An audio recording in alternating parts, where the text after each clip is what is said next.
betapa saya berbesar hati, berbangga hati, bersyukur kehadiran Allah yang ada di lapangan ini.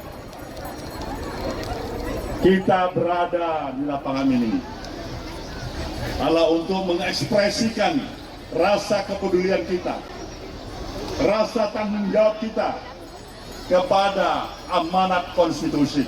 Calon Presiden Anies Baswedan melakukan kampanye akbar di lapangan Tegalega, Bandung.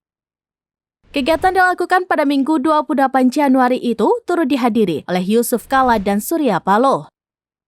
Anies menilai kehadiran dua politisi seniornya itu merupakan hal yang sangat penting. Menurut Anies, kehadiran JK dan Surya Paloh mampu membaca suasana secara jernih. Anies mengatakan Surya Paloh sudah memandang tanda-tanda Indonesia butuh perubahan sejak 1,5 tahun lalu. Sedangkan JK sudah melewati era kepemimpinan yang amat banyak. Secara keseluruhan, Anies menilai peran JK dan Surya Paloh sebagai pesan jernih bagi masyarakat untuk konsisten melakukan perubahan.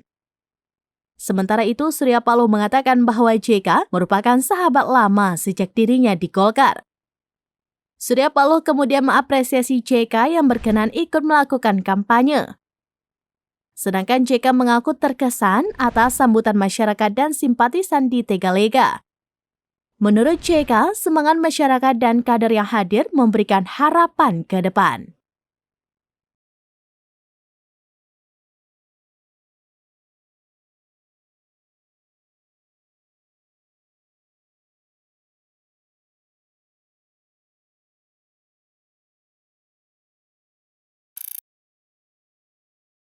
Download Tribun X sekarang, menghadirkan lokal menjadi Indonesia.